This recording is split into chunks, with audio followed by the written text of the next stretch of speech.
Buenos días.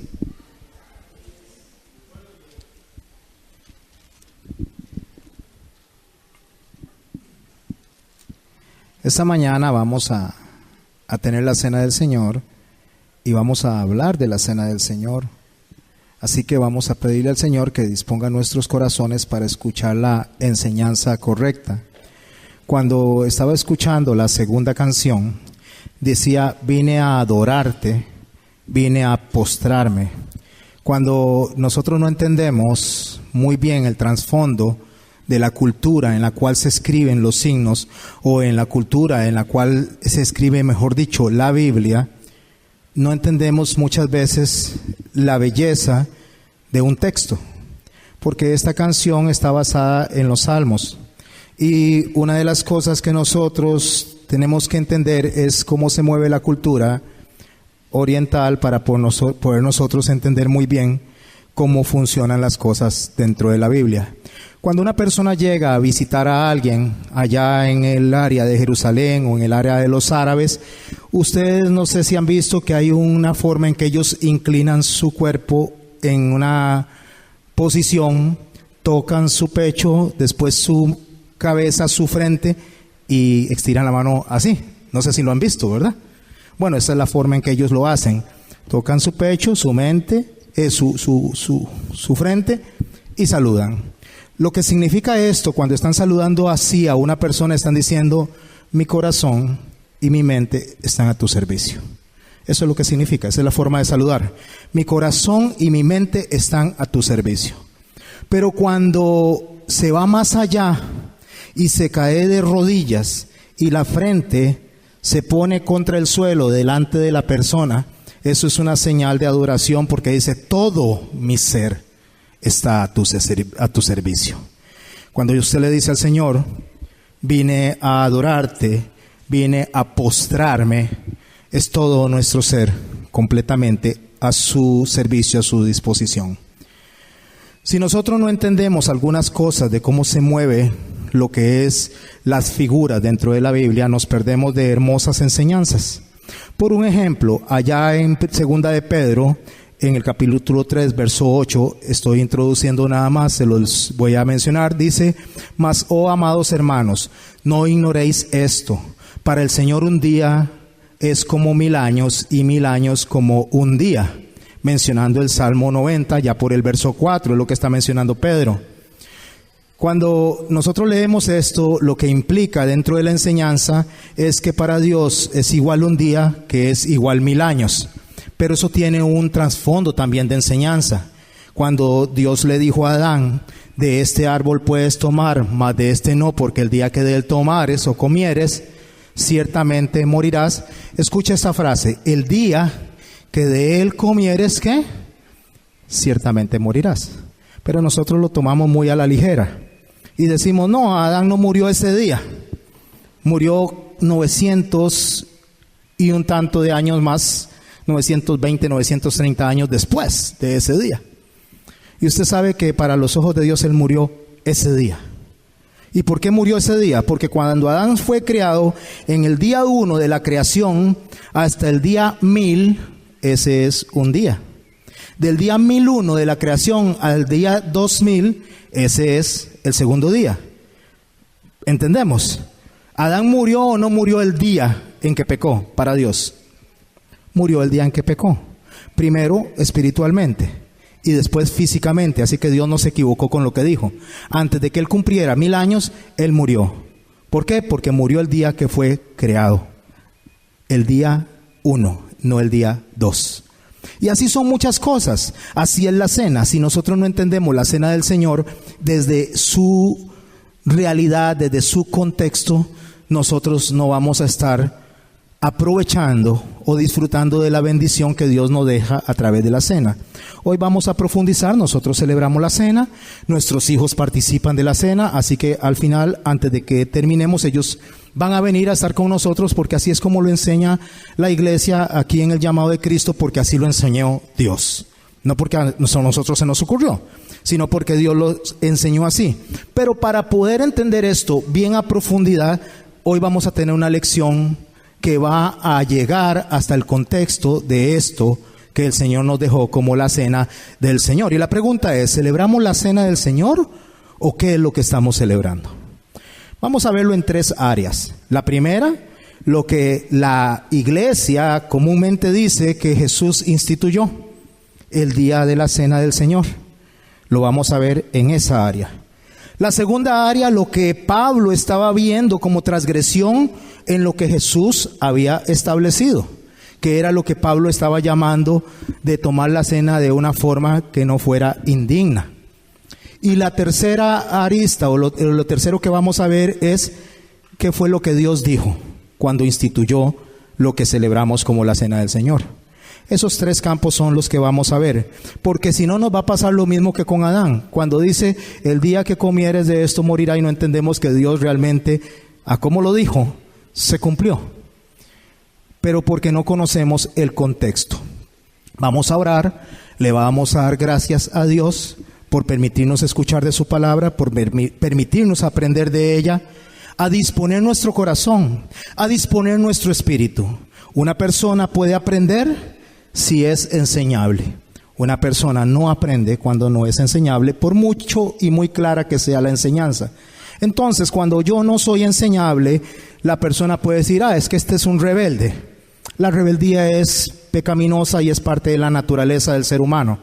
Lo que nosotros tenemos que es pedirle a Dios que ponga la disposición en nuestro corazón para aprender algo que ya nos enseñó a nosotros desde el principio, desde la fundación, desde antes de la fundación incluso. Cosas que ya están ahí claras, pero no las recibimos por nuestra naturaleza rebelde que no quiere recibir lo que el Señor ha puesto. Eso es concupiscencia. Concupiscencia es el deseo de hacer lo contrario a lo que Dios dice. Concupiscencia es cuando yo quiero violentar algo que ya Dios ha demandado. Y a veces eso lo hacemos de forma no racional, sino de forma inconsciente, porque esa naturaleza está en nosotros. Y como esa naturaleza está en nosotros, y David la tenía clara y dice, perdóname por los pecados que me son ocultos, así mismo vamos a orar esta mañana y le vamos a decir, Señor, por favor guía mi espíritu y atiende por favor a mi ruego. Te ruego por favor, Señor, que no permitas que mi naturaleza impida una enseñanza de sabiduría que tienes para mí esta mañana. Inclinemos los rostros y le damos gracias a Dios. Padre, en el nombre de Jesús estamos delante de ti, mis hermanos y yo, Señor, como consiervos, sabiendo que tienes cosas maravillosas, hermosas, Señor, para nuestro corazón, para nuestra mente.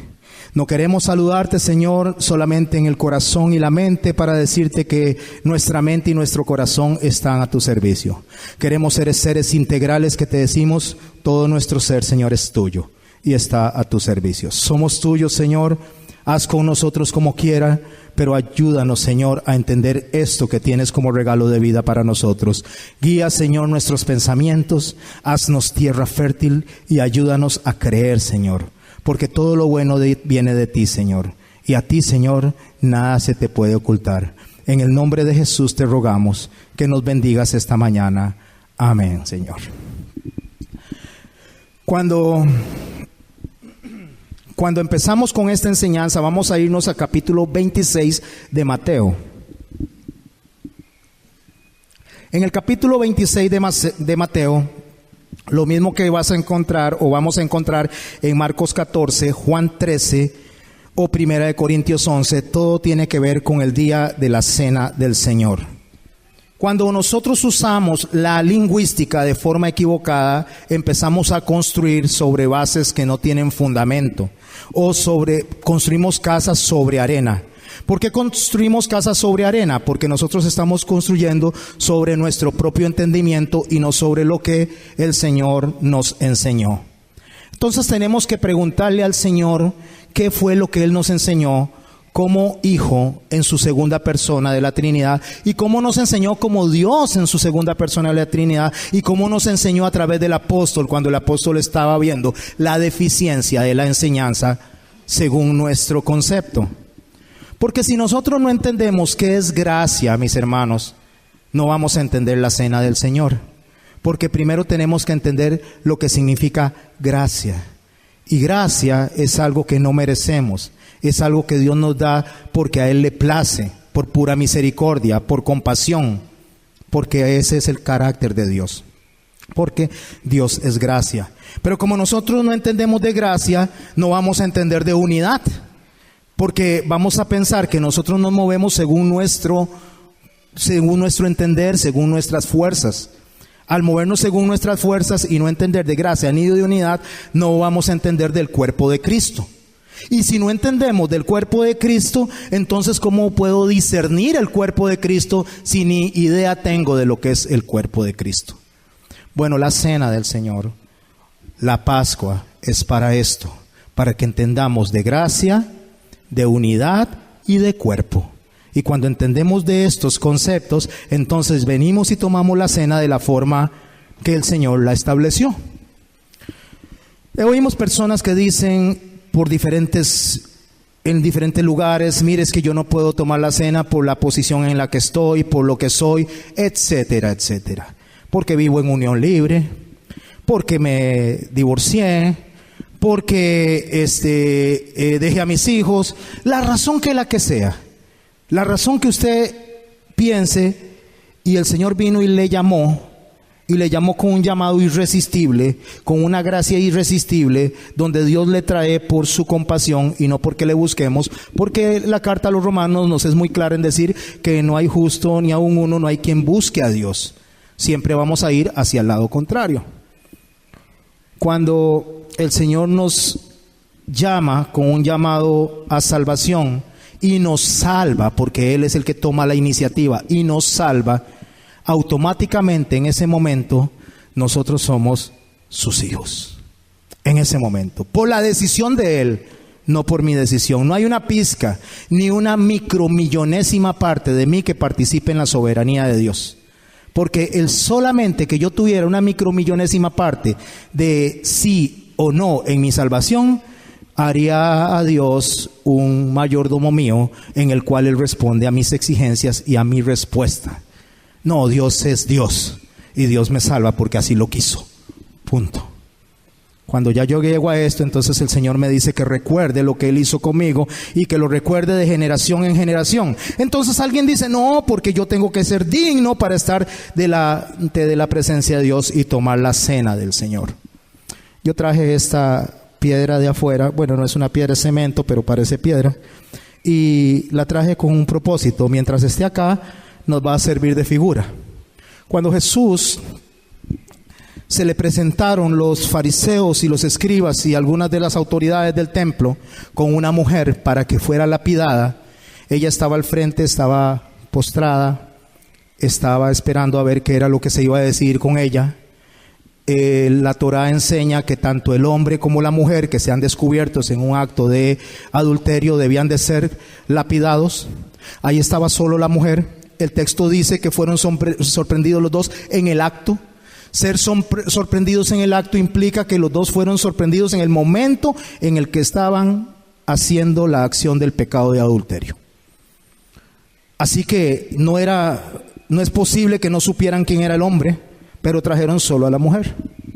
Aún trayendo solo a la mujer, siendo el hombre culpable de violentar la ley de adulterio, se la presentan al Señor para probarle y le dicen que esta mujer fue sorprendida en el acto. Él se agacha, escribe en el piso, no sabemos qué escribió, hay muchas especulaciones alrededor de esto y no vamos a hablar con especulaciones, vamos a hablar según lo que el texto dice. Entonces no sabemos qué escribió. Lo que haya escrito, los que estaban al frente lo estaban viendo y se estaban dando cuenta y recibiendo un mensaje, una figura de lo que él estaba escribiendo. Él se pone de pie, toma la piedra y le dice al público que está al frente, a los que quieren lapidar a la mujer, el que esté libre de pecado, que tire la primera piedra. Poco a poco, dice el texto, que se fueron cayendo, fueron soltando cada una de las piedras y el público se fue alejando hasta que quedó esa mujer y Jesús completamente solos. Cuando él ve que ya no hay nadie más, hace que la mujer se levante y le dice, ¿dónde están los que te condenan? Ella observa y ve que no hay nadie y él le dice que él tampoco. Él pudo haber hecho algo, él pudo haber tomado la piedra, aunque fuera solo una, y habérsela arrojado a esta mujer. porque Él estaba libre de pecado, santo, perfecto, inmaculado. Pero Él no hizo eso, sino que le dijo que le perdonaba y que se fuera y que no pecara más. Cuando nosotros venimos a celebrar la cena del Señor, una de las preguntas que podríamos hacer es: el que esté libre de pecado, que venga al frente y participe de la cena del Señor. Esa sería la pregunta correcta si entendemos el texto mal. Pero eso es lo que dice Pablo. Dice que no lo hagamos de forma indigna, y nos vamos a meter dentro del texto. Porque si yo les digo a ustedes: el que esté libre de pecado, que tome la cena, ¿quién de ustedes o yo la tomaría? Y la pregunta la voy a hacer más directa. Levante la mano en esta congregación el que está libre de pecado para tomar la cena esta mañana. Levante la mano, la voy a bajar, porque yo tampoco. Ahora la pregunta la vamos a hacer a la inversa. Dice que cuando queremos saber que algo significa, podemos enseñar lo que no significa. ¿Cuántos de los que estamos aquí no somos dignos de tomar la cena porque somos pecadores? Levante la mano. Somos unánimes, ¿verdad?, en esta decisión. Pero somos unánimes cuando no entendemos el texto. Porque a veces decimos: ¿y por qué esta persona pasa al frente a tomar la cena si está en esta o esta situación? Y resulta que nosotros no nos analizamos a nosotros mismos, que no es un asunto de nosotros. Vamos a empezar con Jesús. Vamos a ir a Mateo en el capítulo 26, el día que Él instituyó este maravilloso regalo de participar en comunión del cuerpo del Señor. Dice allá en el capítulo 26, verso 17. Ya se habían hecho los preparativos, ya se había establecido todo para la cena, era el día de tomar la cena, y dice el verso 17: el primer día de la fiesta de los panes sin levadura. Recordemos que para Dios el día entra dentro de un rango. No es algo que tiene que ser como lo vemos nosotros exacto. El día para los hebreos comienza a las 6 de la tarde y termina a las 6 de la tarde del otro día.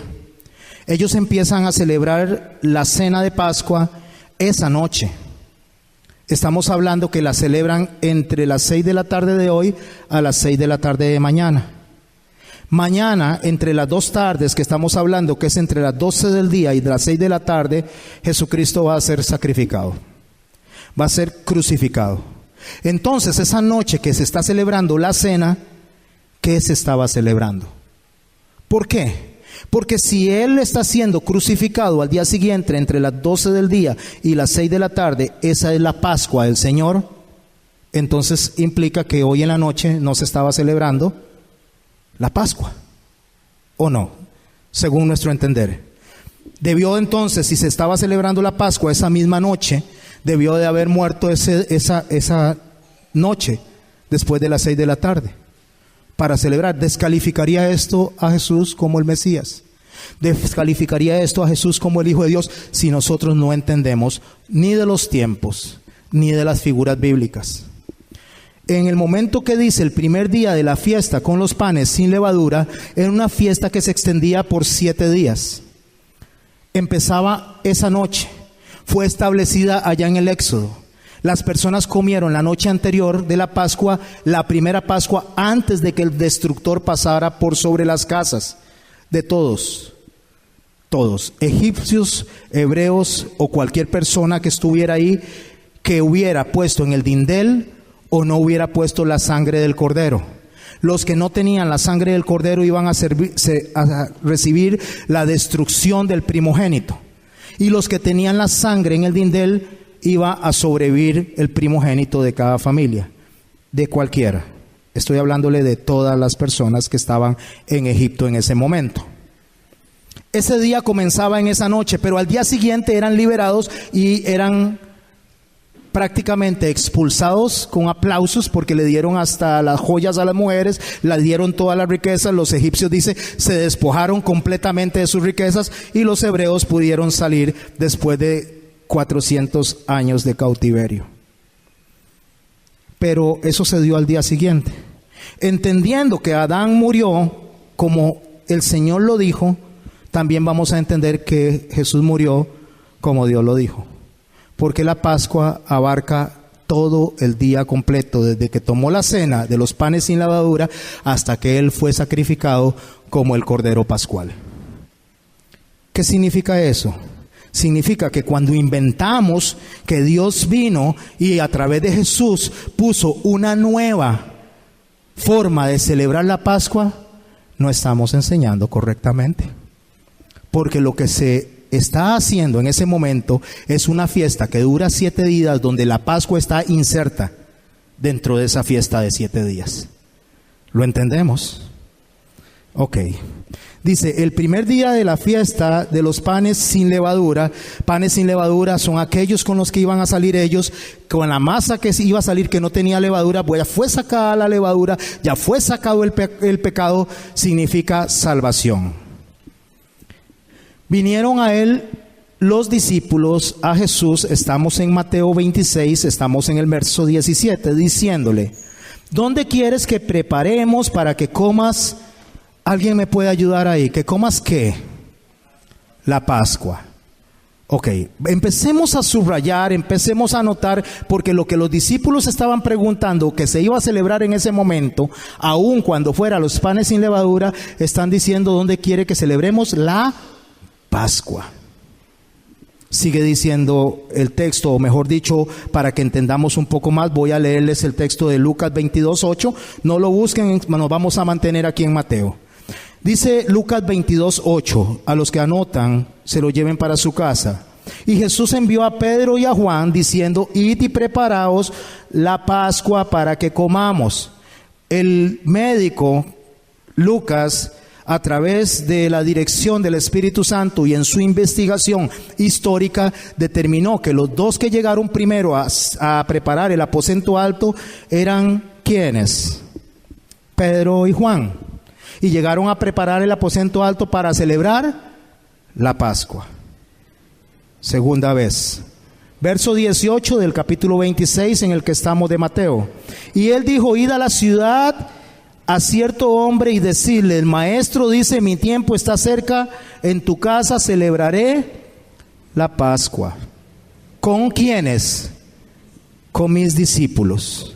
Para determinar quiénes son los discípulos que estaban en el segundo aposento, o mejor dicho, en la parte alta del aposento, podemos en Lucas 22:14 definir quiénes son esos discípulos. Y lo leo. Cuando era la hora, se sentó a la mesa con él los apóstoles. Repito, y los discípulos hicieron como Jesús le mandó. Cuando era la hora, se sentó a la mesa y con él los apóstoles. ¿Quiénes son los discípulos que están en el segundo aposento? Los apóstoles. Entonces algunas personas dicen que las mujeres no pueden predicar, que las mujeres no tienen que hacer ciertas cosas que Dios les permite porque son mujeres, cuando no es así, porque no entendemos el texto. La mujer no es sacerdote, ni en su casa ni en la iglesia. Otro día hablamos de eso. Pero la mujer tiene una autoridad que Dios le dio, que también la puede ejercer al igual que nosotros, sin que la haga fuera de la cobertura de autoridad que Dios estableció sobre la mujer que es casada o sobre las mujeres en esta iglesia. ¿Quiénes son las mujeres que están bajo cobertura de autoridad de esta iglesia? Todas. ¿Bajo la cobertura de autoridad de quién? Del pastor Alejandro. Y el pastor Alejandro, bajo la bendición que Dios me permite a mí de poder ser copartícipe del reino junto con él. Ahora, algunas personas dicen, no, es que los que no deben de participar son los niños, porque los niños son niños. Si literalizamos el texto, entonces nos vamos a encontrar con que las mujeres no deberían de tomar de la cena porque no estaban en el aposento alto. Y no había ni una en el aposento alto porque la cultura de ese instante no permitía que las mujeres participaran en eventos de maestros, rabinos o de hombres. Imagínense. Así que aquella historieta que se hizo allá en el Código Da Vinci, aquel hombre que está un poco trastornado en cuanto a lo que es historia bíblica e inventa que nuestra hermana María Magdalena estaba a la par de Jesús ahí, no es más que un disparate de este señor. para desacreditar tanto a María Magdalena como a Jesús. Y esas son las ideas que se han ido infiltrando en el mundo de la iglesia y que la iglesia las ha recibido y la iglesia las ha aceptado. Entonces dice, no, hay cierto público, hay cierto grupo de personas que no pueden participar de la cena. Entonces las mujeres no podrían participar porque no conocemos primero el contexto en el cual se está moviendo Jesús y segundo, cuándo se estableció esto y quiénes estaban cuando esto se estableció. Seguimos leyendo. Así que estaban los apóstoles, verso 19 del Mateo 26. Y los discípulos, que ya sabemos que son los apóstoles, ¿cuántos eran los apóstoles? 12. Entonces habían 12 apóstoles ahí. Hicieron como Jesús la mandó y prepararon la Pascua. Cuando llegó la noche, se sentó a la mesa con los 12. ¿Está excluido Judas ahí? No, ¿verdad? No solo no está excluido Judas, mi hermano, que es usualmente lo que nos preguntamos. No solo no está excluido Judas, mi hermana, sino que están metidos, o sea, están insertos aquellos que se iban a escandalizar y lo iban a abandonar. Pedro, que lo negó 3 veces, estaba ahí comiendo de la cena. Estaban todos los que salieron huyendo en su momento.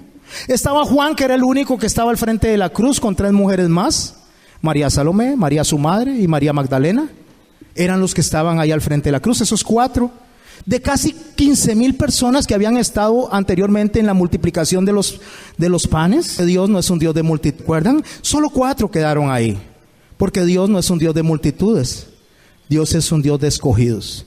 Y ustedes y yo estamos aquí porque Dios nos escogió. Y eso es un privilegio. Entonces, cuando estos 12 están ahí, dice el verso 21, siguiendo el capítulo 26 de Mateo, dice así: y mientras comían, dijo: de cierto os digo que uno de vosotros me va a entregar. Ahí está Judas. Y entristecidos en gran manera, comenzó cada uno de ellos a decirle: soy yo, Señor. Entonces él respondiendo dijo: el que mete la mano conmigo en el plato, ese me va a entregar. Haciendo una pausa y conociendo un poco cómo se acomodaba la gente a la hora de hacer un agasajo, ellos hacían la mesa en tipo como en U. En el centro de la mesa principal se sentaba el que estaba siendo homenajeado o el anfitrión.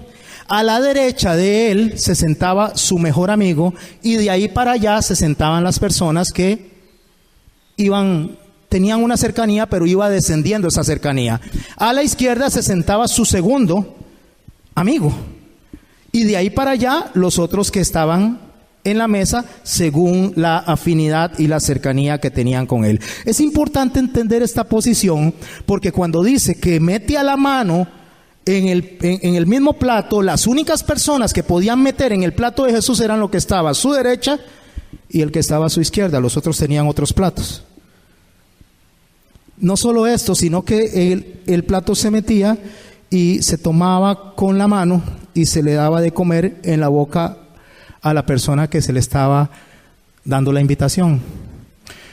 Cuando se mojaba con el pan, que era planito, y se le daba de comer al otro, esa era la acción de dar de comer del pan de la misma mesa.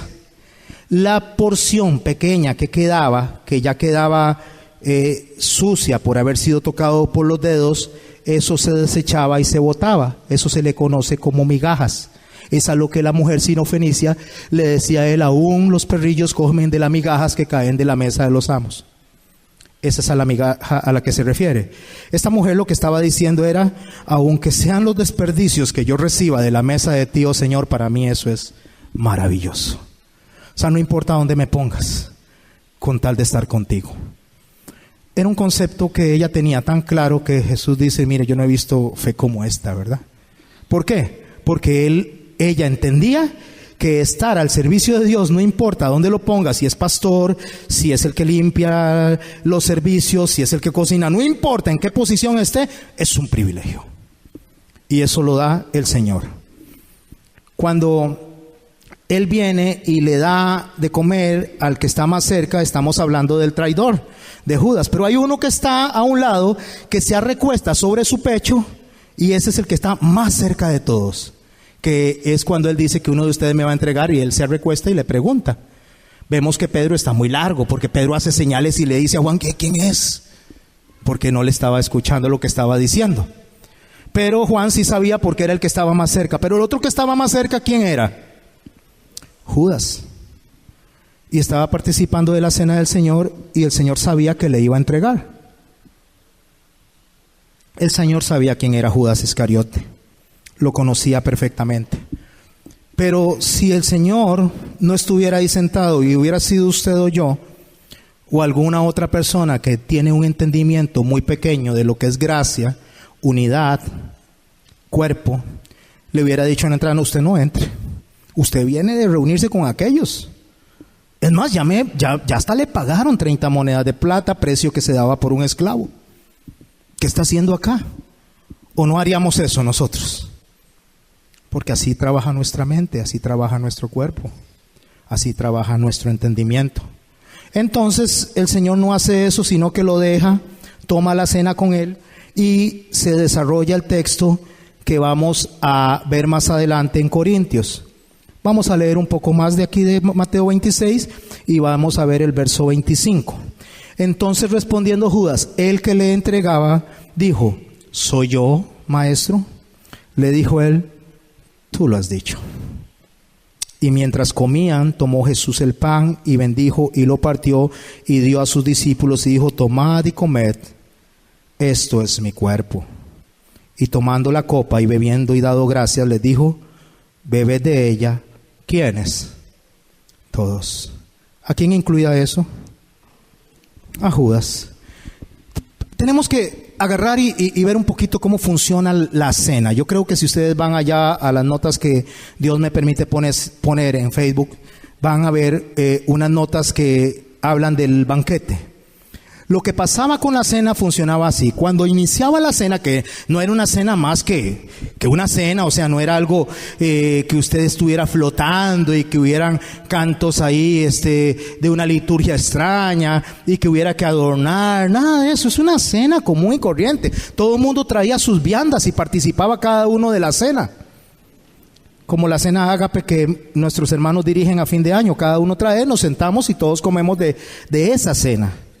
Cuando esa cena inicia, que es una cena donde todas las personas están participando tanto en lo que aportan como en lo que consumen, de una forma integral, como hermanos, como unidad, en medio de la cena, al inicio de la cena se agarra y se parte el pan por primera vez. Entonces la primera porción de pan se pone a un lado, y esta que se pone a un lado es una porción que se va a comer después como un postre. Y se come la primera parte y se reparte entre todos. Ya eso había pasado en este texto. Ya esto había sucedido. ¿Y por qué ya había sucedido? Porque lo que nosotros estamos leyendo es la segunda porción de pan y la tercera copa. ¿Cuál es la tercera copa? La primer copa que se repartía se llamaba copa de la alegría. Porque era la copa de la alegría. Se tomaba la copa, todos tomaban de la copa, recordando cuando fueron sacados de Egipto, que fue cuando se instituyó la Pascua, en recuerdo de la alegría que ellos habían sentido al ser liberados. Todos participaban. ¿Por qué nosotros no tomamos de esa copa? Porque ya Jesús la tomó por nosotros. Él se sacrificó y nos produjo a nosotros el gozo de ser salvados. Por eso es que no la tomamos. La segunda copa era una copa que no se tomaba completamente, sino que se agarraba y se pasaba uno a uno, y las personas metían el dedo dentro de la copa y echaban 10 gotitas del vino en su boca, recordando las 10 plagas que pasaron en Egipto, y tomaban hierbas amargas. Nosotros, ¿por qué no tomamos de la segunda copa? Porque el Señor ya la tomó por nosotros. Entonces todo lo que nosotros hubiéramos tenido que pasar para poder ser completamente libertos, ya Él lo pasó. Pero Él viene y nos invita a la tercera copa. ¿Y cuál es esa tercera copa? La primera copa es la copa de la alegría, y la segunda es la copa de la amargura. ¿Y la tercera? ¿Cuál es la copa? Bueno, es la copa que nosotros tomamos en conjunto con el Señor, que representa la copa de la comunión, o la copa de la reconciliación, o la copa de la paz. Esta copa se tomaba de esta forma: se tomaba la copa, se bendecía y se le pasaba a cada uno de los miembros que eran partícipes de esa copa. Pero para que esta copa fuera efectiva, tenía que haber derramamiento de sangre. ¿Recuerdan a los hijos de Zebedeo cuando Jesús les preguntó, ¿tomarían de esta copa conmigo? ¿A qué copa se estaba refiriendo él? A esa. Sí, dicen ellos. Así la van a tomar, le dijo. Sí la van a tomar, pero la posición que ustedes tengan dentro del reino de los cielos solo a mi Padre le corresponde. ¿Por qué? Porque todos fueron sacrificados, solo Juan murió de viejito. Entonces todos tuvieron que morir, al final de cuentas, por la causa de Cristo. Así que esa famosa doctrina que nos enseña que todo nos va a ir bien cuando llegamos a Cristo, se cae cuando usted lee a todas las personas que están participando de la Biblia como personas guiadas por el Espíritu Santo. Todos sufrieron. A Juan no sufrió. ¿Cómo que no sufrió? Estar encarcelado en una isla lejos de su pueblo no trae sufrimiento. No, Daniel no sufrió porque, bueno, yo creo que sí sufrió, incluso estuvo a punto de morir cuando lo echaron al foso de los leones. Todos sufrieron. Jesús inclusive sufrió. Así que el sufrimiento tuyo y el sufrimiento mío no nos hace exentos de estar bajo la dirección del Señor Jesús. Todos podemos sufrir. A veces el Señor viene y toma una determinación y decide prosperar a alguno, y lo prospera para bendecir a otros, porque ese es el instrumento. Él viene y dice, voy a tomar a uno en la congregación, lo voy a prosperar, va a tener un buen negocio, va a contratar a otros y va a contratar a hermanos, y bendice a los demás a través de este. Pero si la riqueza fuera un equivalente de estar delante del Señor de una forma digna y ser digno del Señor, creo que hombres como Bill Gates serían sumamente santos, porque tienen tanto dinero que la santidad se les sale por todo lado, si fuera así. Pero como no es así, nos encontramos a personas como Job, que no tenía absolutamente nada, lo había perdido todo, y estaba ¿qué? Estaba siendo agradable y grato a los ojos de Dios, y Dios le estaba tratando por medio de esto. Bueno, le dice, bebed todos de ella. Lo mismo dice allá en Marcos 14:23 para reforzar lo que estamos diciendo. Y dice, y tomando de la copa y habiendo dado gracias, les dio y bebieron de ella todos. Ya aquí en este punto, ya todos nosotros deberíamos de estar claros quiénes pueden y quiénes no pueden beber de la copa. Quiénes pueden y no pueden beber del pan. ¿Recuerdan que el pan fue partido en dos? Y que la primera porción se comió durante el inicio de la fiesta. ¿Qué representa el pan? El pan representa los dos pueblos, el pueblo judío y Benjamín y los dispersados. El primer pan ya fue consumido. La salvación viene ¿de quién? Dijo Jesús. De nosotros. Ustedes adoran lo que no saben. ¿A quién se refería? A los dispersados, a los samaritanos. Ese es el pan que quedó para el final. ¿El pan que quedó para qué? Para el postre. Ese pan que Él está consumiendo es el pan que nosotros celebramos hoy, porque es el plan de la paz, el pan de la comunión, el pan de la unificación, de lo que realmente Dios quería hacer con su pueblo, que no hubieran divisiones. También esa es la tercera copa que nosotros estamos bebiendo, la tercera copa que el Señor bebió. Pero la cuarta copa, el Señor no la bebió ahí. ¿Sabe qué dijo Él? Que no la iba a beber hasta el reino del Padre. ¿Sabe cuál es esa copa? La de las bodas del Cordero, la copa de la fiesta del matrimonio entre el hijo y la novia, cuando se beba allá en los reinos de los cielos, cuando seamos arrebatados y la bebamos juntamente con Él. Esa cuarta copa nos está esperando a nosotros y a Él. Cuando entendemos esto, entonces vamos a empezar a tener un concepto diferente de lo que es realmente el mensaje que el Señor deja a través de la cena. Verso 28 del capítulo 26, terminando con Mateo, porque esto es mi sangre del nuevo pacto y por muchos será derramada para remisión de pecados. El pacto solo no era para redimir pecados, sino para unir en un solo cuerpo. Ahora entendemos lo que es cuerpo, en un solo cuerpo a todos aquellos que eran llamados a salvación.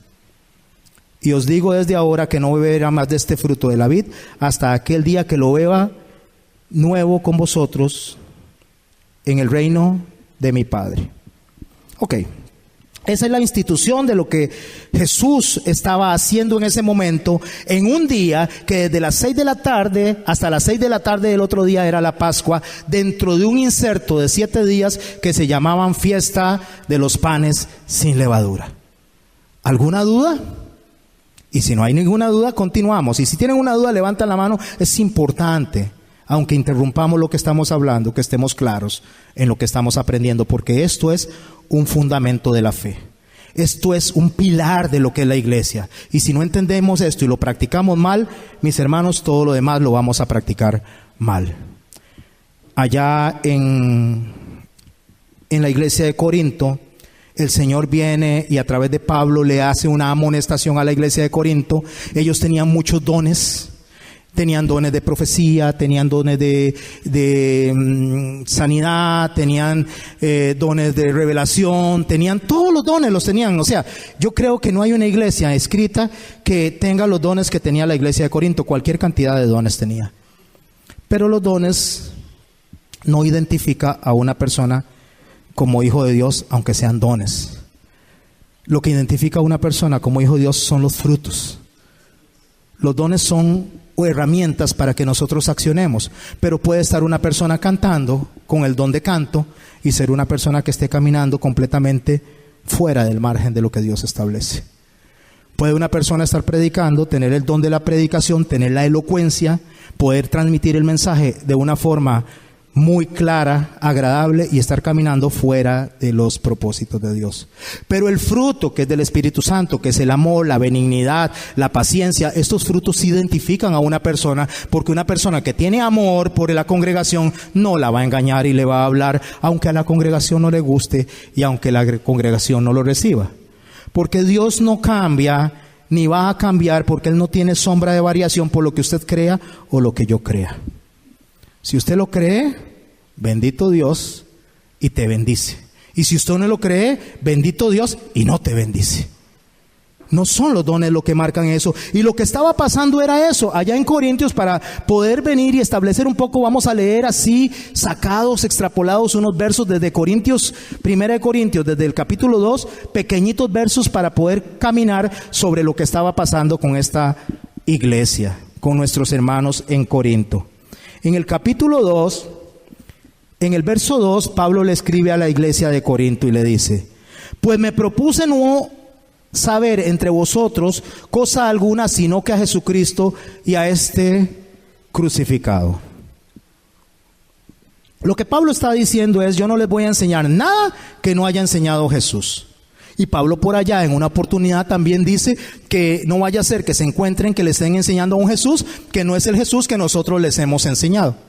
Entonces, en la cena del Señor tenemos que aprender del Jesús, y como Jesús enseñó, que Pablo enseña, y que Jesús, que desde el libro de Éxodo nos dijo a nosotros cómo se celebra la Pascua.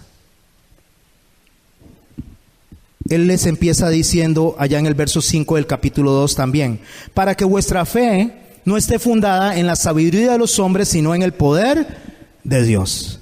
Ok, mis hermanos, estamos con que Pablo le dice: voy a enseñarles a Jesucristo, y no por lo que los hombres enseñan, sino porque lo que el poder de Dios, a través del Espíritu Santo, que lo resucitó de los muertos y que opera en nosotros para salvación, les va a enseñar. Y no nos puede enseñar sino es a través de los frutos del Espíritu Santo. Por eso es que el fruto del Espíritu Santo es evidencia de quién soy. No es lo que yo digo que soy, sino lo que yo reflejo que soy a través de la luz de Cristo que brilla en mí. Verso 10 del capítulo 2 de Corintios, de 1 Corintios. Pero Dios nos la reveló a nosotros por el Espíritu. ¿A quién? ¿Quién dice amén? ¿A quién le reveló Dios su salvación? Amén. Porque el Espíritu todo lo escudriña, aún lo profundo de Dios. ¿Por qué? ¿Quién de los hombres sabe las cosas del hombre sino el espíritu del hombre que está en él? Así tampoco nadie conoció las cosas de Dios sino es por el espíritu de Dios. Entonces empieza a decirle Pablo a la iglesia de Corinto que la única forma de que sepa si usted es digno o no es digno, porque es una carta, no es algo aislado. Pablo está hablando con la iglesia de Corinto y está enviando una carta. Cuando usted toma textos aislados y hace una doctrina de ello, entonces agarra un texto que fuera de contexto, dicen, se convierte en un pretexto. Si yo me voy para México y me voy a pasear con mi esposa a México y les mandamos una carta de día allá y le decimos, hermanos del llamado de Cristo, estamos en México, qué bonito es este lugar, cuántas cosas hay hermosas en este lugar, qué belleza todo lo que hay aquí. Lo malo es que hay mucha prostitución y hay muchas drogas. Hasta da miedo salir. Pero a mí en realidad me gustaría quedarme a vivir acá, porque todas estas cosas que he visto, aparte de esto, me gustan. Entonces viene, mando la carta, se la escribo al pastor, el pastor viene, la abre en su casa para leerla antes de traerla a la congregación. Entonces viene el pastor Alejandro y está tomando café y le cae un poco de café a la carta y le hace unos parchones y borra algunas de las notas. Entonces el pastor viene y lee la carta de esta forma: hermanos, estamos en México, qué lindo este lugar, hay tantas cosas hermosas, prostitución y drogas, me gustaría quedarme aquí porque me gustan estas cosas. ¿Ve qué diferente se recibe cuando usted no lee la carta completa? Bueno, eso es lo que está pasando cuando nosotros agarramos el texto que está en el capítulo 11 de la Cena del Señor y no leemos todo lo que está atrás. Y lo que Pablo está preparando en la mente para lo que va a decir en el capítulo 11 del problema que tenía la iglesia de Corinto. Y la iglesia de Corinto tenía un problema de división. Y estaban celebrando la cena divididos.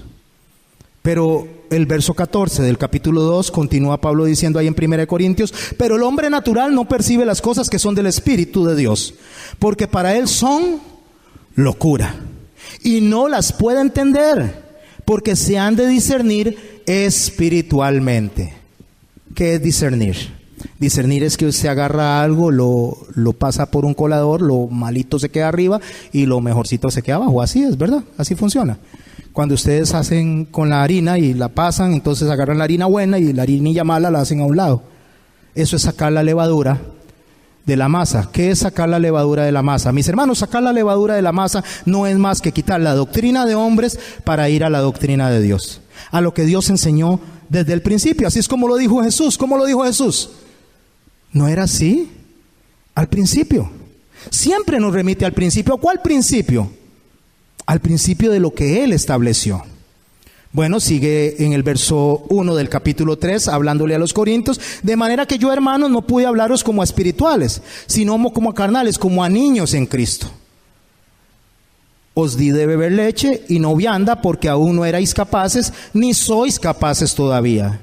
Porque aún sois carnales, pues habiendo entre vosotros celos, contiendas, disensiones, ¿qué dice? No sois.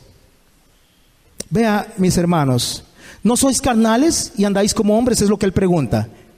Y ahí es donde uno tiene que empezar a decir. Entonces, escucha usted un montón de gente diciendo: hay cristianos carnales y hay cristianos espirituales. Eso no es lo que Pablo está diciendo acá. No existen cristianos carnales. El cristiano es cristiano y tiene una nueva naturaleza, pero la respuesta pecaminosa que tiene el cuerpo sí puede ser carnal. Escuche, la respuesta, porque puede ser una respuesta en las emociones y no en el espíritu. Las disensiones, las contiendas a las que se refiere Pablo aquí y los celos son frutos de la carne, no son frutos del espíritu. Así que, mis hermanos, cuando nosotros no entendemos la separación que está haciendo Pablo para decirnos a nosotros que el fruto del Espíritu, que es el amor, la benignidad, la compasión, la misericordia, la templanza, la longanimidad, todos estos frutos deben de estar en las características de un hijo de Dios, no entendemos lo que él está diciendo en el texto. Sigamos avanzando. Verso 7 del capítulo 5 de 1 Corintios. Limpiaos pues de la vieja levadura. ¿Cuál era la vieja levadura? ¿Qué dijimos que era la levadura? la enseñanza incorrecta que los hombres han insertado. Limpiaos pues de la vieja levadura para que seáis nueva masa, sin levadura como sois. Porque nuestra Pascua, ¿qué mencionó Pablo ahí? La Pascua. ¡Qué interesante! Pero está mencionando algo que va a hablar hasta el capítulo 11. ¿Y por qué lo está mencionando desde acá? Porque toda la carta es integral. Porque no podemos separar la carta en sí, porque entonces no entendemos y hacemos una doctrina errónea. Porque nuestra Pascua, que es Cristo, ya fue sacrificada ¿por quién? Por nosotros. Así que celebremos la fiesta. ¿Cuál fiesta? La fiesta de Pascua. No está hablando más de otra cosa, desde el principio hasta el final. Así que celebremos la fiesta no con la vieja levadura, no con enseñanzas malas, no con enseñanzas equivocadas, ni con la levadura de la malicia y la maldad, sino con panes sin levadura de sinceridad y de verdad. Empieza a hablar de problemas del matrimonio. Le dice a la mujer cómo debe comportarse, debe conducirse. Le dice a los hijos cómo deben de conducirse, la forma en que una familia debe estar unida. Empieza a desarrollar un asunto con los jefes. Dice cómo es que la mujer está ligada. Y llegamos entonces, después de las amonestaciones de la idolatría, al capítulo de la cena del Señor. Y con esto en mente vamos a leer lo que está hablando de la cena del Señor, que lo vamos a recibir muy diferente si lo vemos aislado. Estas personas de los Corintios tenían problemas entre la familia, tenían problemas entre los hermanos, estaban hablando, él ya les había llamado la atención, ellos continuaban en esas diferencias, unos eran de Pablo, otros eran de Cefas, otros eran de Apolo, otros eran de Cristo. O sea, era un desorden el que había. Había división en la iglesia, había personas que seguían al uno o los otros seguían al otro. Y entonces esa iglesia que estaba dividida está tomando de la cena del Señor. Esa iglesia dividida, esas mujeres que no se sujetaban, esos hijos desobedientes, todas esas personas están tomando de la cena del Señor de una forma indigna. No les está diciendo que sean dignos, sino que lo están tomando ¿de qué forma? De una forma indigna. Y Pablo dice allá en el verso 2 del capítulo 11, antes de hablar de la cena, dice: os alabo, hermanos, porque en todo os acordáis de mí y retenéis las instrucciones como las entregué. Entonces, él está viendo que el procedimiento que utilizaban para los dones espirituales, porque allá lo dice en el verso 2 de este capítulo 11, todo varón que ora o profetiza con la cabeza cubierta, hay ciertas reglas de la liturgia que se hacían, que ellos las estaban haciendo bien y que se acordaban de lo que él les había enseñado, pero había un problema en el corazón de estas personas, y no era el pecado individual el que Pablo estaba llamando la atención, sino el pecado colectivo, que era el pecado de la unidad. La iglesia no estaba unida a la hora de recordar lo que Cristo hizo por la iglesia. Allá en el verso 17 del capítulo 11 nos encontramos con este problema que no tenía Jesús más que con un individuo, pero ahí todo el mundo estaba peleado con todo el mundo. Pero Jesús le dijo al individuo que estaba dividido, ¿qué fue lo que le dijo? Usted sí es un odioso, usted lárguese de aquí, a usted yo no lo quiero acá. No, eso no lo dijo. Uno de ustedes, ¿qué dijo? Me va a entregar. Soy yo, dice uno. Soy yo, dice el otro. Pero cuando Judas dijo, soy yo, ¿qué le dijo? Tú lo has dicho. El Señor no toma la iniciativa de maltratar. El Señor permite que nosotros nos encontremos con nuestro pecado. El problema de Judas no fue el entregar al Señor, porque para eso había sido enviado. El problema fue que él no entendió de soberanía. Y no entendió que él estaba en la mesa porque Dios quería que estuviera en esa mesa. No por lo que él había hecho, no por lo que él iba a hacer. Pedro estaba en esa mesa no por lo que había hecho ni lo que iba a hacer, sino porque el Señor quería que estuviera en esa mesa. Y así cada uno de ellos. Cuando nosotros no entendemos que estamos aquí al servicio de Dios por lo que Él permite para nosotros y no por lo que nosotros seamos, hayamos hecho o vayamos a hacer. Usted y yo estamos sirviendo al Señor por lo que Él hizo, por lo que Él es, por lo que Él representa, porque Él es digno. Y no usted o yo. Entonces, cuando está en esa mesa y están comiendo y está pasando todo lo que está pasando, Pablo le recuerda y le dice, sí, está bien, yo los alabo por eso. Pero dice en el verso 17, pero al anunciaros esto que sigue, ¿y sabe qué es lo que sigue? Los problemas de la cena del Señor. Al anunciarlos esto que sigue, no os alabo, porque no os congregáis para lo mejor, sino ¿para qué? Para lo peor. ¿Y qué era lo peor? Para lo que ellos se congregaban. O sea, ellos se congregaban, ¿y qué hacían durante la congregación? Que Pablo decía que esto no agrada a Dios. Sigamos leyendo, verso 18, capítulo 11 de Primera de Corintios. Pues en primer lugar, cuando os reunís como iglesia, cuerpo, oigo que hay entre vosotros divisiones, y en parte lo creo, dice. Ustedes no están de acuerdo, o sea, ustedes no piensan igual, ustedes piensan diferente. Sí, yo creo eso. Verso 19, porque es preciso entre vosotros que haya disensiones, para que se hagan manifiestos entre vosotros los que son, ¿qué? Aprobados. Cuando pues os reunís vosotros, esto no es a comer la cena del Señor. Pablo lo que está diciendo es esto. Mire, mi hermano, ustedes piensan diferente. Ustedes no están en una sola unidad de pensamiento. Cada uno cree algo diferente, eso yo lo entiendo, dice. Así está establecido. ¿Por qué está establecido? Para que, lo voy a decir en palabras de Jesús, el trigo se reconozca entre la cizaña. No estoy hablando entre perdidos y salvados, estoy hablando entre obedientes y desobedientes. De esta forma, imaginemos que yo estoy sentado con el pastor Alejandro y el pastor Alejandro me dice algo a mí para exhortarme y yo me volteo a él y lo trato mal. En ese momento él tal vez se acerca y me dice, mira vos, pastor José, la verdad es que estás haciendo las cosas mal. Y yo me enojo. Él y yo somos cizaña, porque ni él y yo somos pacificadores, ni él y yo tratamos de llevar a la buena causa el cuerpo de Cristo. Pero si él me habla a mí, los dos sobresale sobre el otro porque hablo bien, entonces uno de los dos sobresale sobre el otro porque tiene frutos del Espíritu Santo. O si él me habla bien y yo le respondo mal, entonces él sobresale porque él tiene frutos del Espíritu Santo. ¿Lo explicamos bien? Entonces eso es lo que Pablo les está diciendo. Hay divisiones y disensiones en la iglesia porque es necesario para saber realmente quién tiene el fruto correcto y quién no. Así es como reconocemos a las personas que necesitan oración, reconocemos a las personas que necesitan ser exhortadas, reconocemos a cada una de las personas que necesitan ser guiadas por los más maduros. Por eso dice ustedes que son espirituales, compórtense como tal. Sigue diciendo Pablo allá en el verso 21, porque al comer cada uno se adelanta a tomar su propia cena y uno tiene hambre y el otro se embriaga. ¿Se acuerda cuando dijimos que al principio cada uno traía lo que había que comerse?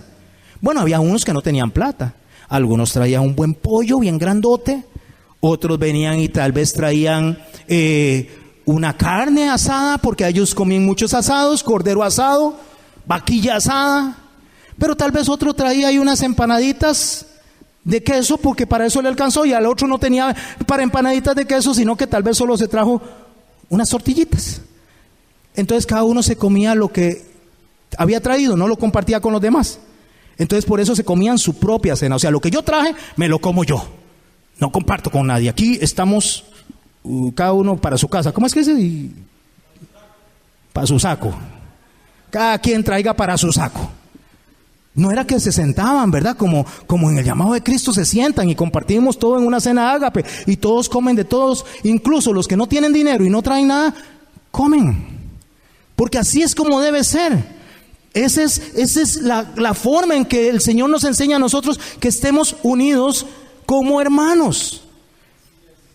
Cuando nosotros no entendemos eso y no entendemos lo que Pablo está reclamando, Pablo lo que les está reclamando es que cada uno jalaba para su saco, como dijo mi hermano. Y sigue diciendo el verso 22. ¿Pues qué? Y Pablo habla de una forma fuerte y enfática. ¿No tenéis casas en que comáis y bebáis? ¿O menospreciáis a la iglesia de Dios y avergonzáis a los que no tienen nada? ¿Qué os diré? Dice Pablo. ¿Os alabaré? En esto no os alabo. Vea lo que le está diciendo Pablo. Pablo está fuerte. Pablo, yo creo que a lo tico diríamos, Y si tanta hambre tiene, vaya como hacia la casa. Pero no venga aquí a comer a lo loco sin olvidarse que hay personas que no han comido. Porque así no funcionan las cosas en el reino. En el reino funciona que todos comemos o todos aguantamos hambre. Es que Dios es comunista. Me parece, ¿verdad? Ahora yo no estoy hablando de comunismo, estoy hablando de comunidad. Estoy hablando de comunión. Estoy hablando de hermandad. Estoy hablando de cuerpo. Y ahí es donde tenemos que aprender qué significa tener el cuerpo del Señor. Y Pablo sigue diciendo allá en el verso 23, porque yo recibí del Señor lo que también os he enseñado, que el Señor Jesús, la noche que fue entregado, ¿cuál fue la noche esa? El primer día de los panes y levadura. Comió, salió, se fue al huerto, fue arrestado y fue entregado por quien lo entregó esa noche, que estaba cenando con él en la misma mesa. Que estaba a un lado de él, un hombre talentoso, un hombre que manejaba el dinero, un hombre que tenía un montón de dones. Porque en la Biblia, cuando el Señor manda a los discípulos a hacer milagros, no dice que Judas no los hizo, dice que todos regresaron y todos hicieron milagros. No dice tampoco que Judas no conocía de la palabra, no dice que Judas no enseñaba. Judas participó de todo porque tenía dones igual que todos los demás, pero carecía del fruto del Espíritu Santo, que era el amor, porque el amor, al no tenerlo, lo entregó. Porque para poderlo entregar, tenía que carecer de ese fruto de la unidad. Cuando nosotros entendemos esto, Pablo está diciéndonos: en esto que están haciendo ustedes, esas divisiones, esas jaladas de pelo, eso que están haciendo, yo no les aplaudo, eso no está bien, eso a Dios no le agrada. Esa es la segunda parte de lo que estamos viendo esta mañana. Ahora vamos a la tercera parte para ir concluyendo con nuestra enseñanza. La institución de la cena del Señor.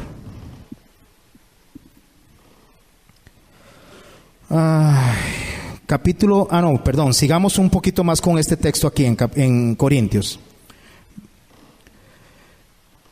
Tomó pan y habiendo dado gracias, ya sabemos cuál porción de pan, la partió y dijo: tomad y comed, este es mi cuerpo que por vosotros es partido, haced esto ¿qué? En memoria de mí. Verso 24. El Señor no les dijo: mire, hagan esto para que se salven.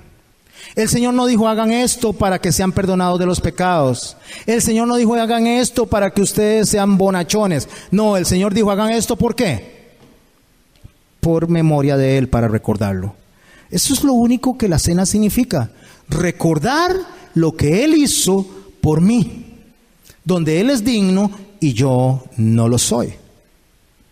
Verso 25, asimismo también la copa, la tercera que hablamos, después de haber cenado diciendo: esta copa es el nuevo pacto de mi sangre, haced esto todas las veces que la bebiereis, ¿en qué?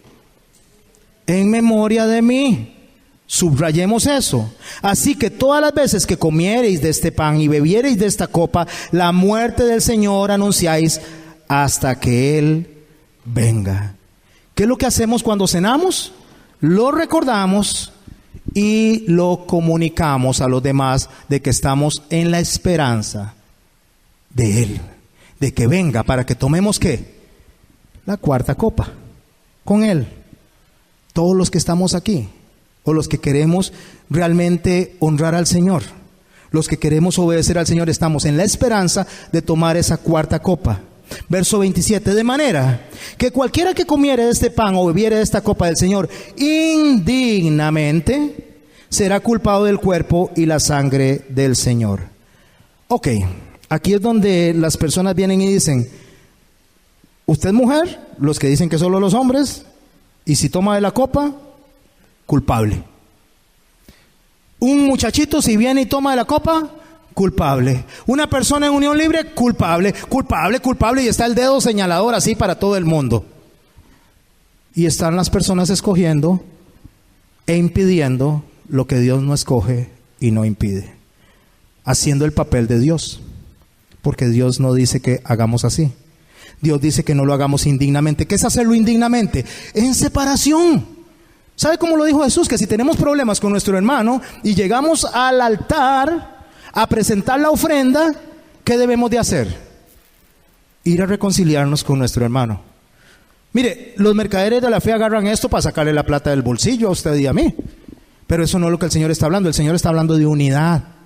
Tienen un problema de unidad, resuélvalo y venga delante de mí, porque no es grata su ofrenda, sea cual sea la que usted traiga, si ustedes están separados, si ustedes se muerden los unos a los otros. Eso es lo que el Señor está diciendo. Así que, por tanto, concluye Pablo en el verso 28, por tanto, pruébese cada uno a sí mismo y coma así del pan y beba de la copa. Ok. ¿Qué es lo que está diciendo Pablo?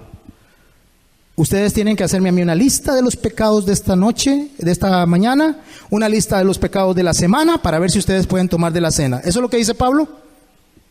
Ok, Pablo pregunta, usted, mi hermano, que vive en unión libre, usted tiene que irse a casar para que venga a tomar de la cena del Señor. ¿Eso es lo que está diciendo Pablo? No. Usted, mi hermana, que ya se separó y está criando sola a sus hijos, usted tiene que ir y arreglar esa situación y venir para tomar de la cena. ¿Eso es lo que está diciendo Pablo? No. Pablo lo que está diciendo es que, por tanto, pruébese cada uno a sí mismo y coma así del pan y beba de la copa. Lo que Pablo está diciendo es que todos tenemos la posibilidad de tomar de la cena del Señor para recordar lo que Él hizo, para anunciarlo a los demás, pero debo examinarme si voy a tomar de esa copa solamente por tomarla o realmente quiero estar dentro del reino de Dios participando en lo que Dios establece como su reino. ¿Y cómo establece como su reino? Por eso Él dice que cada uno en la forma en que fue llamado, así se queda. Lo que está diciendo Pablo, básicamente con esto me está diciendo a mí, es que en este momento usted tiene que analizarse, yo tengo que analizarme en la conducta que yo tengo delante de Dios y corregir esa conducta, pero eso no es limitante para acercarme a tomar de la copa y darle la gloria y la honra a quien honra y gloria merece. Esa es la diferencia. No es que siga pecando porque ahí estaba el Señor, está la mujer, tomó la piedra y el que esté libre de pecado, ¿qué?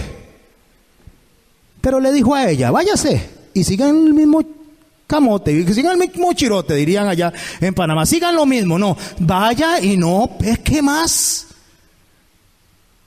Pero eso es una evaluación que la hace Dios y la hace usted. Es una evaluación de Dios y una evaluación suya. No es una evaluación del pastor, porque el pastor puede estar peor que usted. Como le pasó a todos esos fariseos, maestros de la ley, maestros de la palabra, doctos en la enseñanza, instructores, eruditos, que querían matar a una mujer y no tenían el valor moral de hacerlo. El que esté libre de pecado, ¿qué? Tire la primera piedra. Y todos empezaron a botar las piedras al suelo porque no podían tirarla al frente. Y el que sí estaba libre de pecado, ¿qué dijo? Vete y no peques más. ¿Dónde están los que te condenan? Yo tampoco. ¿Por qué Jesús dice que dónde están los que te condenan? Porque no hay necesidad de condenar. Dice, yo no vine a condenar al mundo. Ya el mundo fue condenado. Porque rechazaron la luz y amaron más las tinieblas que la luz, porque amaron más sus obras. Porque sus obras son malas y decidieron que apagar la luz. Yo no vine a condenarlo, yo vine a buscar y salvar lo que se había perdido. Pero cuando Dios nos invita a nosotros a la cena, tenemos que analizarnos y decir, yo soy parte de esos condenados, y no estoy hablando solo de infierno, sino estoy hablando de conducta dentro del cuerpo, porque Pablo le está hablando a creyentes en Corinto. No a personas que van al infierno, a creyentes que se están equivocando en su forma de conducirse entre sí. Recapaciten, analícense a sí mismos para que toman de la cena. Verso 29, porque el que come y bebe indignamente, sin discernir el cuerpo del Señor, juicio come y bebe para sí. ¿Cuál es el juicio? ¿Sabe cuál es el juicio? Allá en Primera de Juan dice que el que no ama a su hermano no ha pasado de las tinieblas a la luz. Ese juicio, si yo no amo a mi hermano y me acerco a tomar de la cena del Señor, si yo no arreglo mi situación con mi hermano, entonces ¿cómo puedo llegar a decirle al Señor, aquí vengo a postrarme delante de ti? Y no solo a poner la mano en mi mente y en mi corazón, diciendo mi mente y mi corazón están a tu servicio, sino que caigo postrado delante de él y digo, yo todo integral soy tuyo. Y tengo problemas en mi corazón contra otras personas que son del cuerpo de Cristo. Eso no es agradable para Dios. Arregle la situación con su hermano y cuando la haya arreglado, venga y presente la ofrenda. Eso es lo que está diciendo el Señor a través de Pablo. Verso 30. Por lo cual hay muchos enfermos y debilitados entre vosotros y muchos duermen. La Nueva Tradición Viviente dice así: esta es la razón por la que algunos son débiles y enfermos e incluso han muerto. Cuando usted lee eso y no conoce de contexto judío, de trasfondo judío, la palabra muerte aquí es separación de la comunión. O sea que cuando nosotros estamos en este tipo de acción, nosotros estamos separados de la comunión con Dios. Dios no recibe nuestra ofrenda. ¿Se acuerda cómo lo dice la palabra también? Dice que si usted maltrata a su esposa, si usted no la trata como debe ser, las oraciones no llegan a Dios. Eso es lo que está diciendo. Yo puedo llegar a donde Dios y alabarlo y adorarlo y ser una persona que trata mal a mi esposa y esas oraciones no llegan delante de él porque su princesa está siendo lastimada. Los hijos que llegan delante de Dios y son desobedientes a los padres, esa oración no llega delante de Dios porque esos hijos son desobedientes y los desobedientes no entrarán en el reino de Dios. ¿Qué es entrar en el reino de Dios? En la comunión de Dios. Y así vaya sumando cada uno de los actos. Entonces esos actos que yo tengo que decirle al Señor: Señor, estoy delante de ti. Tomo de tu cuerpo, tomo de tu sangre y ayúdame a cambiar esto en mí que no te agrada. Eso es lo que le está diciendo. Nos ama como somos, pero no quiere que nos quedemos como somos. Porque Él quiere que seamos para Él fragancia agradable ante sus ojos. Que seamos perfume a sus pies según lo que Él desea de nosotros en la forma de ser adorado. Eso es lo que Él nos está diciendo. Pero no es por ustedes, porque ustedes no son dignos. Es por lo que yo hice en ustedes. Porque eso eran antes ustedes, así dice Pablo. Eso eran antes, ya no son más así. Porque hemos sido redimidos por la sangre de Cristo. Si pues, verso 31, nos examinásemos a nosotros mismos, no seríamos juzgados, mas siendo juzgados, somos ¿qué? Castigados por el Señor, para que no seamos condenados con el mundo. ¿Se acuerda lo que Juan dice? Que dice que nosotros debemos de amarnos los unos a los otros. ¿Para qué? Para que el mundo conozca que somos salvos. Cuando yo no tengo una relación de amistad correcta delante de mi hermano que agrade a Dios, yo soy condenado con el mundo, porque dicen: ¿y esos se llaman cristianos? Y están agarrados del pelo. ¿Qué tienen de cristianos? No son nada. Somos igual que los demás. Como decía la pastora al inicio cuando empezó a dar los anuncios. Nos parecemos igual que a todos, entonces somos condenados ¿con qué? Con el mundo. Porque la salvación es una vez y para siempre, es garantía de Jesucristo que nos tomó en sus manos y nada de lo que se le dio se le puede ser quitado. Pero la condena es esta, que nos ponen al mismo nivel que los demás y no nos ven a nosotros como santos y apartados, agradables, que hagan un olor grato delante de Dios. Esa es la condenación. Así que, verso 33, hermanos míos, cuando os reunís a comer, esperaos unos a otros. Si alguno tuviese hambre, coma en su casa, para que no os reunáis para juicio. Los demás cosas las pondré en orden cuando yo fuere. Qué importante que era para Pablo esto. Otras cosas las deja de lado y esto era lo más importante. Éxodo capítulo 12. ¿Sabemos lo que Jesús estableció? O mejor dicho, a lo que le dio verdadera explicación. ¿Sabemos lo que Pablo estaba viendo? Entonces, ¿dónde inicia la Pascua? Si Jesús celebraba la Pascua, si Pablo está celebrando la Pascua, que es una fiesta establecida de Dios, por Dios, entonces, ¿cuál es la Pascua? ¿Qué es lo que se nos mandó para la Pascua?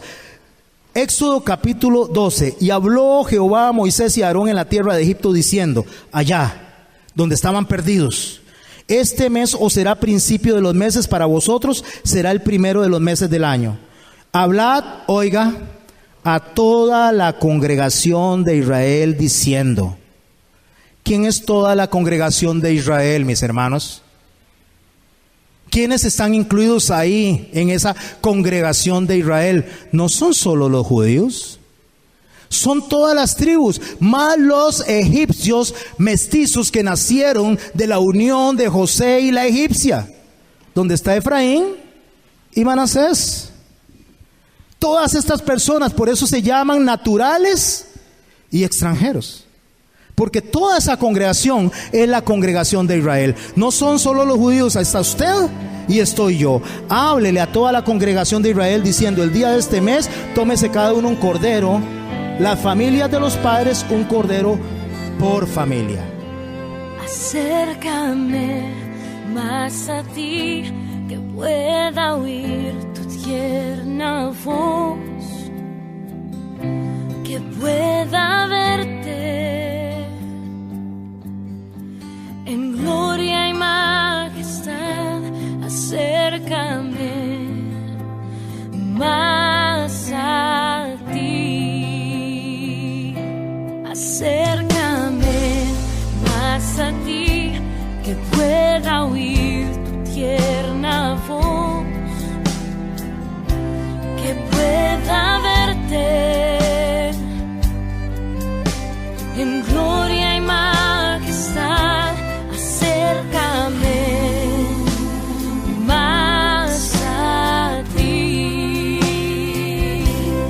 que tu trono se inunde con mi adoración, como grato perfume, como incienso suba a ti. Es mi ofrenda de amor, darte mi adoración.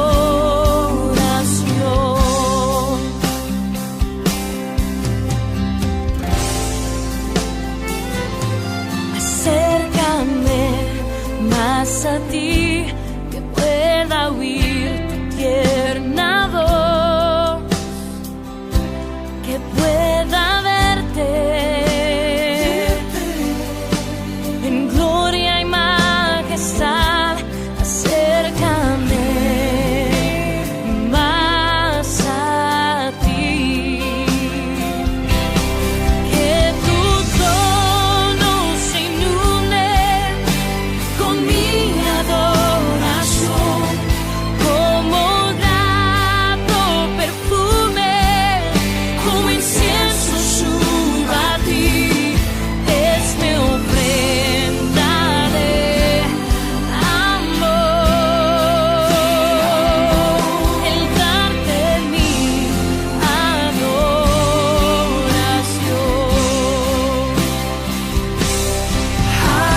Aleluya, aleluya, aleluya, aleluya. Es mi ofrenda de amor, el darte mi adoración,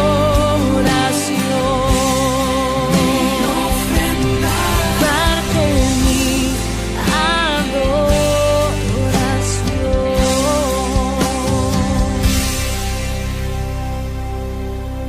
Es mi ofrenda de amor,